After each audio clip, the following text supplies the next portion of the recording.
factor out these 4 facts, and then we're going to get to Ronaldo. There has been a European team present in the 19 of the last 21 finals. No team has ever won the tournament under the guidance of a foreign coach. That's crazy. India qualified for the 1950 World Cup, but refused to travel after FIFA didn't allow them to play barefooted. Yep. Oh my goodness. And now Cristiano Ronaldo having a crazy interview with Piers Morgan. Just he didn't just rattle the cage. He launched a nuclear button, didn't he? He took apart his own team, his own coach. I believe the word says, "I don't respect him." He did say this about Ten Hag. Yeah, and the thing about Ten Hag is, and I guess what's bothering Ronaldo is that he's not getting regular playing time in Manchester United. Because to me, what strikes me about Ten Hag is that he strikes me as a no-nonsense coach. Like, you gotta hustle and train hard in the training ground, and you gotta earn your spot on the lineup. And Ronaldo, the past couple of games I've seen him play in Manchester United, it hasn't been. He's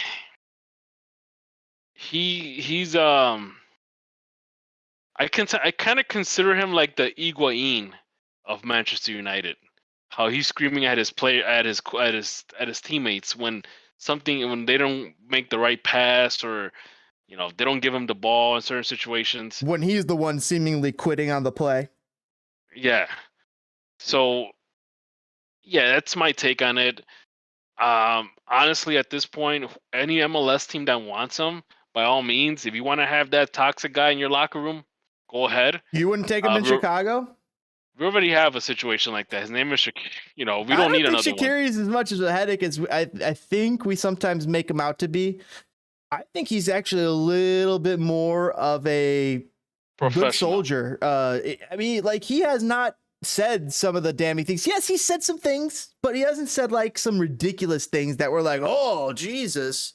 He's just the team didn't perform as well as we needed them to. He scored and played more than Gareth Bale. So he was top 10 in assists in the MLS. I guess there's a little revisionist history here, but he still performed well for the Fire. It's just the Fire didn't perform well for Shaqiri.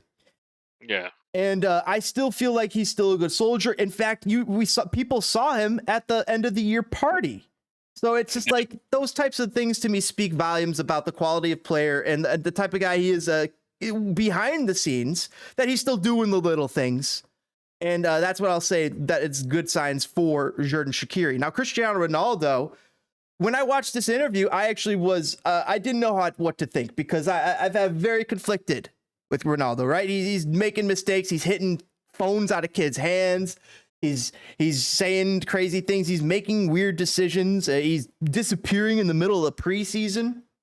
And then you go and watch the interview, and you see a side of Ronaldo that, you see in these interviews. A nice, charismatic, smart, intelligent person who's very aware of himself, his abilities, and the soccer world. He's been coached by the best. Pep Guardiola, Carlo Ancelotti, the best of the best. He's won championships with. And he knows when things are stuck in time. And that was what he said about Manchester United. It's like when he left in his 20s, he comes back now instead of signing for Manchester City, and everything's stuck in time. The facilities are stuck in time. The pools are still stuck in time. It's been like 15 years. The cookingware, everything in the cook stuff. He's like, no. He said no shade against the chefs, but like even like it's just like there was no upgrades. There was no technological improvements. Meanwhile, where he was at previously, Real Madrid and Juventus, both constantly seeking technological improvement, ways to improve, spending money on infrastructure, better training facilities, better equipment. And when it came to United, he just couldn't believe how stuck in time it was, and how it wasn't competing with the two places he was just coming from. Yeah, I mean, it kind of goes back with how, the Glazers have been treating Manchester United as a club. To this day, people don't want him to be their owner, and I don't think they invested enough in terms of upgrading the facilities in Manchester United. As something like, if you want to be the best, you're always going to have the best stuff, the best equipment. So teams like Real Madrid, they want to compete for the Champions League every year. They're going to have the best equipment. They're going to have the best people, the best scientists, the best dietitians, the best chef. Juventus, same thing. They want to compete in the Champions League. Especially since they've been dominating so much in the Serie A the past couple of seasons. They want to win it all. Of course, they're going to do the exact same thing. And here's Ronaldo realizing, what the hell does Man United want to compete for if they're stuck in time like this? Yeah. I mean, teams like Manchester City are beyond Manchester United now. Absolutely. Facilities wise, player wise, in so many ways, they're ahead of Manchester United. Liverpool's been getting there, and they don't even have nearly as much money or in the bank coffer as Man United. Seems like Arsenal, Tottenham even. Catching up to Man United. I think they're passing them in some ways. Yeah. And the thing about it is that, obviously, there's a lot of money in Manchester City, but keep in mind that this team back about, I don't know, almost 20 years ago, this team was like struggling to stay alive in the Premier League, and they actually were relegated to the Championship at one point. And look where they're at now. That's right. They went all the way down for the points fixing thing. Chat asking, wouldn't Ronaldo be in jail in USA? I'm not sure about that anymore. I mean, like, just so much time has passed with that, and the various accounts have changed. You just don't know. I don't know what to believe anymore about whether or not he would be in jail in the USA or how that would work out. Yeah. But the rumor is that he could come to MLS. I mean, how could there be a rumor he's coming to MLS if there's not a way for him to come to MLS?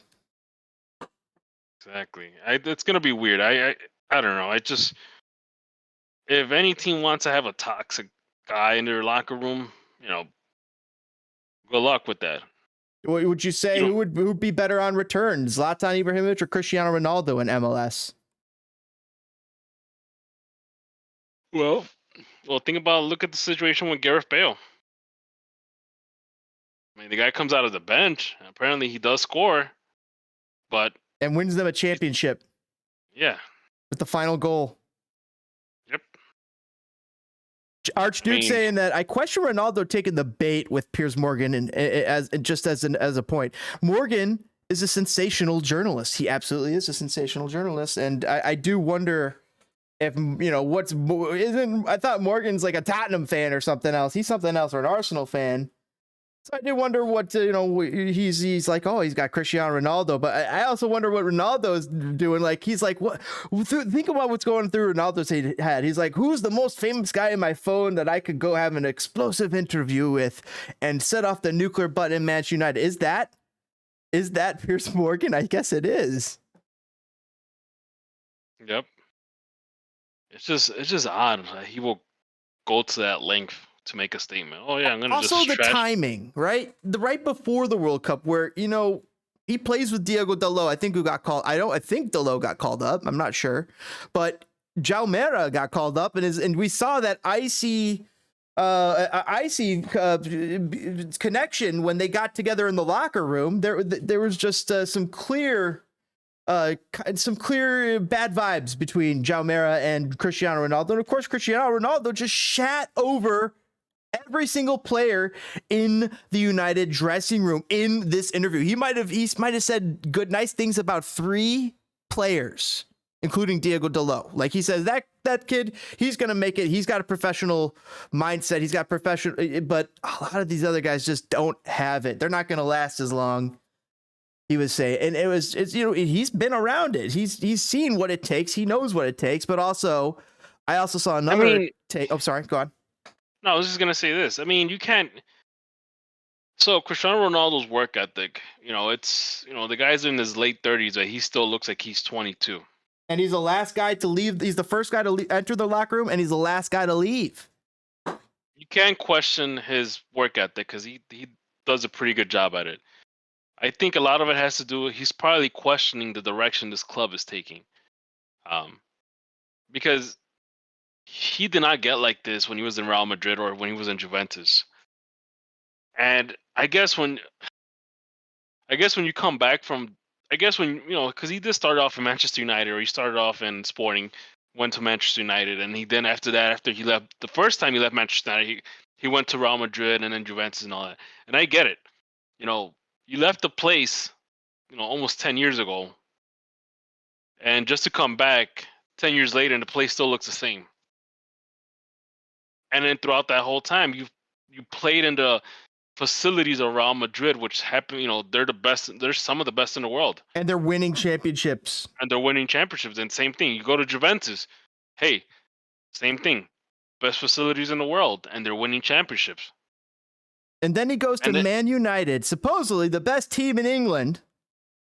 Yep, and he goes back, and he's like, wait, this place hasn't changed since I left 10 years ago. In fact, as a joke, look, the thing I wrote on the wall is still there. Yeah, basically. So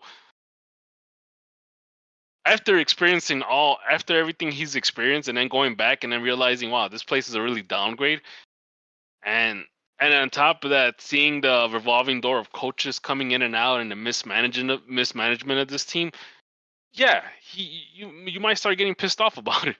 He talked about the managers. I'll mention that in a second here. But one of the chat saying that's a fake rumor. I mean, Messi to Miami and Ronaldo to MLS. I don't believe in those. I think that Messi to Miami is going to be a real thing. Maybe not this year, but maybe in the next few years you'll see Messi. Maybe not yet. Messi still is at the top level. He still wants Champions League football, I think. So I don't know what when he's done with Champions League. That's when he comes to MLS. Ronaldo, I could see coming to MLS too, especially on the heels of this interview, because he might have a hard time finding a spot after this, because like you said, you're saying, like, who's gonna want this headache? Oh, wait, hold on. I was gonna address something about. I forgot what I was gonna mention.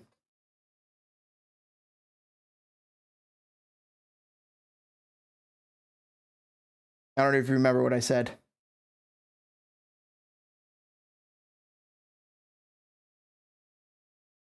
Or you got pundits asking, is Ronaldo deluded and does he need psychological help?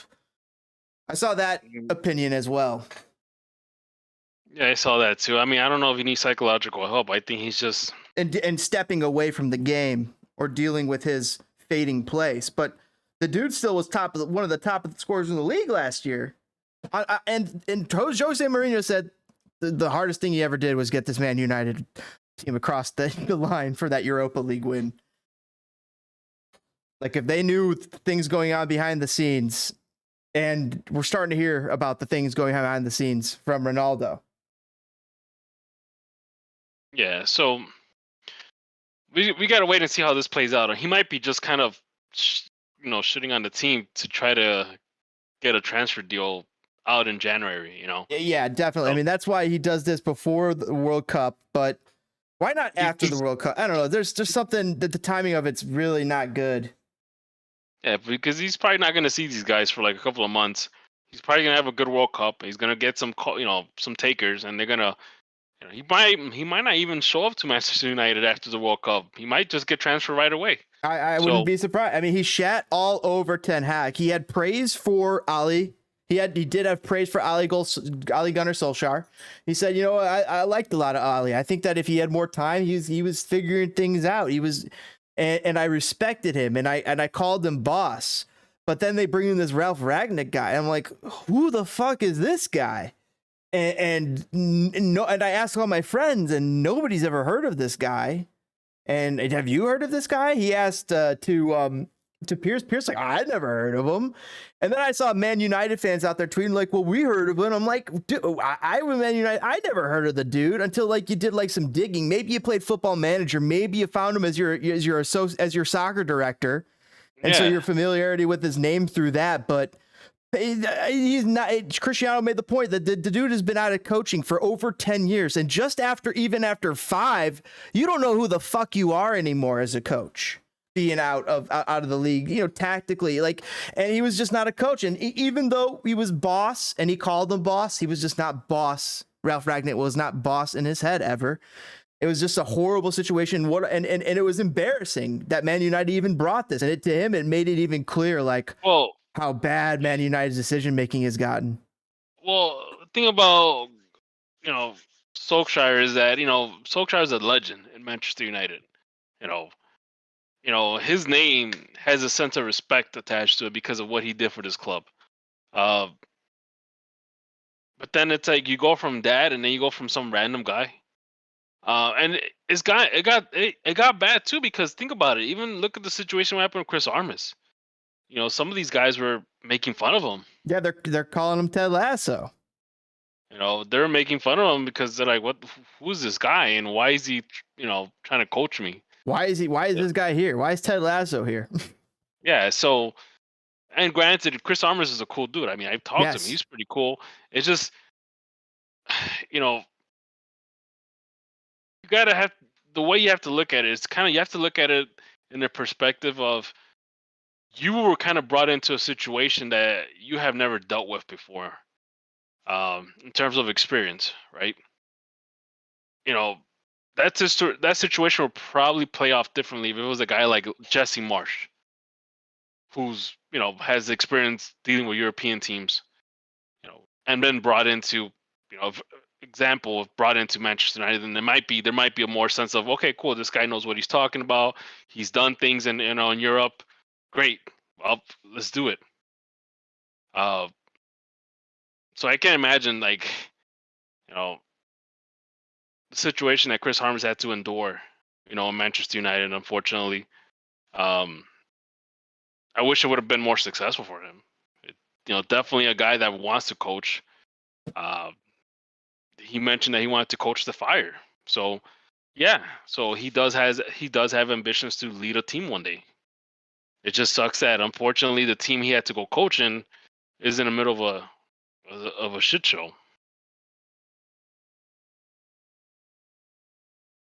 Sir Alex Ferguson played a big role in Ronaldo coming back when he was looking at Man City. He was initially going to sign with them, and man, he would have had so much more success if he did.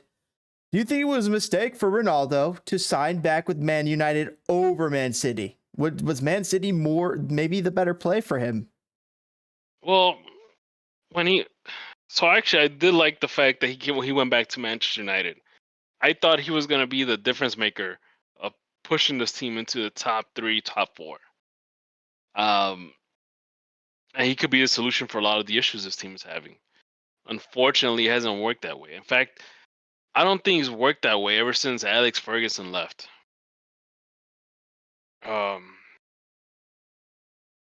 Solskjaer tried to right the ship, but I think a lot of it has to do from the up top too.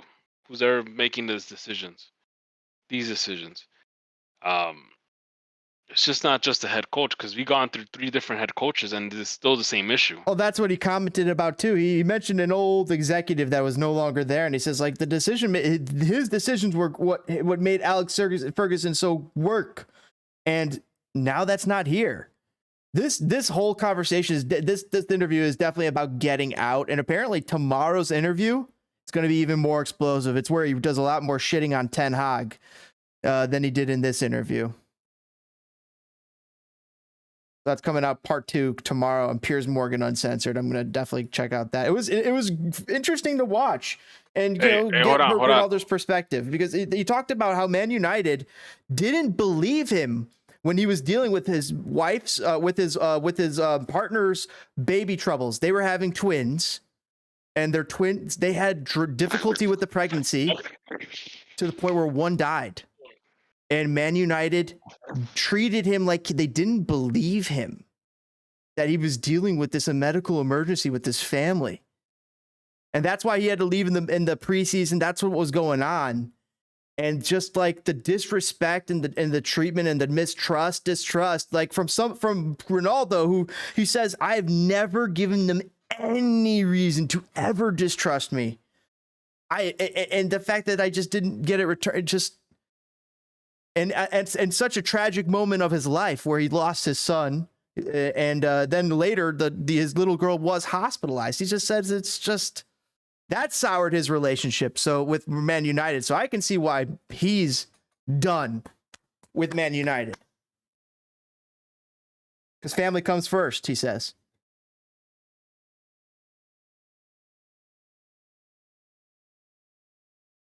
I see Connor lurking. What's up, Connor?